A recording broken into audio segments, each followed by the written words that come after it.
네, 안녕하세요. 축구 생각입니다. 일요일에 있는 프로토 총 5경기 준비를 해왔고요. EPL과 라리가 경기들로 구성이 되어 있습니다. 자, 그러면 1번 경기부터 말씀을 드리겠습니다. 아스날 대 와포드의 경기고요. 일단 배당에서의 확률은 국내와 해외 둘 다 승쪽을 가리키고 있습니다. 하지만 저는 이 경기는 좀 이변으로 무승부를 말씀을 드리고 싶고요.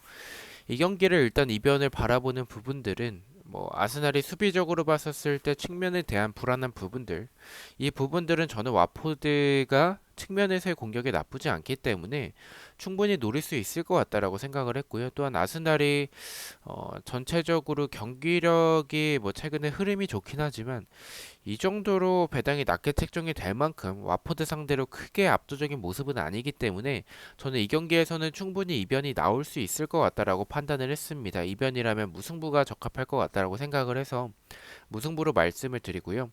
어느버 같은 경우에 오버 쪽으로 말씀을 드리겠습니다. 두 팀의 모습을 봤었을 때 아스날도 일단은 최근에 흐름 자체가 나쁘지 않고 와포드도 말씀드렸다시피 공격에서의 모습들 자체가 측면에서의 모습들이라든지 전체적인 역습 그리고 중거리 한방 등 나쁘지 않은 부분들을 보여주고 있다라고 생각을 해요. 그래서 득점이 적게 나오는 경기보다는 많이 나올 수 있는 경기라고 생각을 했습니다. 아스날의 오버를 말씀을 드리고요. 핸디캡 같은 경우에는 제가 아스날의 무승부로 이변을 바라보고 있기 때문에 아스날의 핸디캡 패배, 와포드의 프랜승을 말씀을 드리겠습니다. 자, 2번 경기입니다. 에버튼 대 토트넘의 경기고요. 배당에서의 확률은 국내와 해외 둘 다 무패 쪽을 가리키고 있습니다.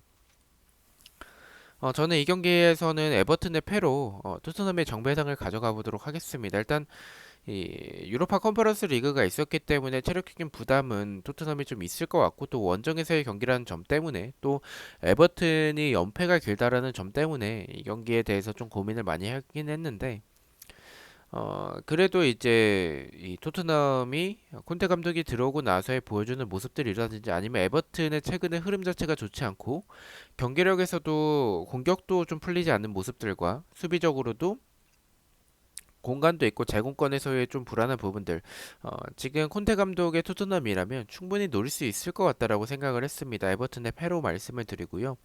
너버 같은 경우에 언더 쪽으로 말씀을 드리겠습니다. 토트넘도 이 경기 그렇게 무리할 것 같진 않아요. 왜냐하면 토트넘이 지금 체력적인 부담이 있는 상황이기 때문에 반면에 에버튼 같은 경우에 무리를 할 수도 있겠지만 제 개인적인 생각에서는 연패가 긴 타이밍이기 때문에 최소한 지지 않으려고 좀 지키는 축구를 할 가능성이 있다라고 생각을 합니다. 이런 두 팀의 모습을 생각을 해본다면 전 득점이 적게 나올 경기가 될 가능성이 있다라고 생각을 해서 언더 쪽을 말씀을 드리고요. 핸디캡 같은 경우에는 토트넘이 이기더라도 저득점의 경기라고 생각을 하고 있고 1점 차로 좀 간신히 이기는 경기가 될 가능성이 높다라고 생각을 하고 있습니다. 에버튼의 핸디캡 무승부를 말씀을 드리겠습니다. 3번 경기입니다. 웨스트햄 대 리버풀의 경기고요. 배당에서의 확률은 국내와 해외 둘 다 비슷한 확률을 보여주고 있습니다. 저는 웨스트햄의 패로 말씀을 드리겠습니다. 일단 이 두 팀의 경기에서는 저는 개인적으로 좀 승패 방향으로 생각을 하고 있고요. 승패 방향 중에 하나를 꼽자면 웨스트햄의 승도 조금 끌리긴 합니다. 하지만 두 팀 다 유럽 대항전이 있었던 상황이고 리버풀이 보여주는 경기력이 사실 웨스트햄보다는 확실히 더 좋은 모습이 있다라고 생각을 하고 있어서 이 경기는 배당적으로 비슷하고 좀 승패 방향을 생각을 하고 있지만 정배당이 웨스트햄의 패를 말씀을 드리고요. 어느버 같은 경우에 오부적으로 말씀을 드리겠습니다. 두 팀의 경기 득점이 적게 나올 경기는 아니라고 생각을 해요. 웨스트햄도 공격적으로 나쁘지 않고 하지만 공격에 비해서 수비가 좋지 않기 때문에 리버풀도 득점이 가능할 것으로 생각을 하고 있어서 득점이 적게 나오는 경기보다는 많이 나오는 오버 쪽을 말씀을 드리고요. 핸디캡 같은 경우에는 말씀드렸다시피 웨스트햄도 득점은 저는 가능하다라고 생각을 하고 있어요. 그렇다면 이 경기 리버풀이 굉장히 고전할 경기라고 생각을 하고 있고 1점 차로 좀 간신히 이기는 경기가 될 가능성이 높다라고 생각을 하고 있습니다. 웨스트햄의 핸디캡 무승부를 말씀해 드리겠습니다. 4번 경기입니다. 마요르카 대 엘체의 경기고요. 배당에서의 확률은 국내와 해외 둘 다 승 쪽을 가리키고 있습니다. 저는 마요르카의 승을 말씀해 드리겠습니다. 일단 마요르카가 연속으로 지금 3연속 무승부를 하고 있는 상황인데 연무가 일단은 끊길 타이밍이 됐다라고 생각을 합니다. 그 상대팀이 엘체라면 더더욱 가능성이 높다라고 생각을 하고 있고요. 엘체가 보여주는 경기력이 사실 뭐 공격이든 수비든 사실 뭐 그렇게 좋은 부분들은 없다라고 생각을 해요. 공격에서의 세트피스 외에는 크게 기대가 되지 않는 모습들이 있고 그리고 수비는 좀 불안한 부분들이 있습니다. 마료카도 최근에 연속으로 무승부를 하면서 그 부분에 있어서는 좀 아쉬운 흐름을 보여주고 있는 팀이긴 하지만 엘체의 수비를 생각을 해본다면 마요르카의 경기력으로 충분히 뚫어낼 가능성 역시 좀 있지 않을까라고 생각을 했습니다. 그래서 저는 마요르카의 승을 말씀을 드리고요. 언어버 같은 경우에 언어 쪽으로 말씀을 드리겠습니다. 마요르카도 이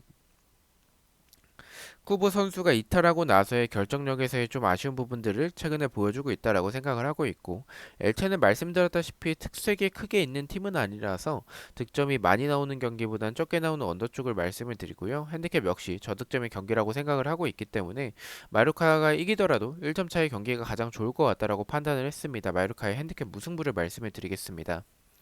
자, 마지막 경기입니다. 오사수나 대 소시에다드의 경기고요. 배당의 확률은 국내선 승패 쪽, 해배당에서 비슷한 확률을 보여주고 있습니다. 저는 오사수나의 패로 말씀을 드리겠습니다. 소시에다드가 유리해 보이는 경기가 맞다라고 생각을 해요. 물론 오사수나가 이번 시즌 보여주는 공격에서의 뒷공간을 노리는 그런 역습에서의 플레이라든지 아니면 크로스나 이 한방 자체를 좀 보유하고 있는 팀이라서 이 경기에 대해서 좀 고민이 되긴 했는데 그래도 오사수나가 공격에 비해서 수비적으로 좀 불안한 부분들, 소시에다드가 이번 시즌 흐름이 좋고 경기력이 나쁜 편은 아니기 때문에 지금의 오사수나 수비는 충분히 뚫어낼 가능성이 있지 않을까라고 판단을 했습니다. 오사수나의 패로 말씀을 드리고요. 어느버 같은 경우에는 언더가 정배당이지만 저는 역배인 오버 쪽을 생각을 하고 있습니다. 일단 소시에다드가 말씀드렸다시피 오사수나가 수비가 좋지 않기 때문에 득점이 가능할 것 같다라고 생각을 하고 있고 오사수나도 지금 공격적으로 나쁜 모습을 보여주는 팀이 아니라는 점에 있어서는 저는 이 경기는 좀 득점이 적게 나올 경기보다는 많이 나올 수 있는 경기가 될 가능성이 있다라고 생각을 했습니다. 그래서 역배지만 오버를 말씀을 드리고요. 핸디캡 같은 경우에 오사수나도 득점이 가능하다라고 생각을 하고 있기 때문에 오사수나의 핸디캡 무승부로 소시에다드의 1점차 승리를 말씀을 드리도록 하겠습니다. 자, 이렇게 해서 5경기에 대해서 공유를 모두 마쳤고요. 1번부터 가장 추천을 드리는 픽을 말씀을 드리겠습니다. 1번은 아스날의 오버, 2번은 에버튼의 패배, 3번은 웨스트햄의 오버를 가장 추천을 드리고요. 4번은 마요르카의 언더, 5번은 오사수나의 패를 가장 추천을 드리도록 하겠습니다. 자, 이렇게 5경기 중에서 한 개의 픽을 가져와 봤고요. 부주력 픽입니다. 주력과 고배당 픽은 멤버십 회원분들에게만 공유가 되고 있습니다. 첫 번째는 아스날의 오버, 두 번째는 에버튼의 패배, 세 번째는 마요르카의 언더를 가져가 봤고 4.4배당을 책정을 받았습니다. 저는 다음 주에 있는 승무패와 그리고 주중에 또 있는 프로토 경기들로 다시 찾아뵙도록 하겠습니다. 시청해주셔서 너무나도 감사드리고 구독과 좋아요 너무나도 감사합니다. 감사합니다.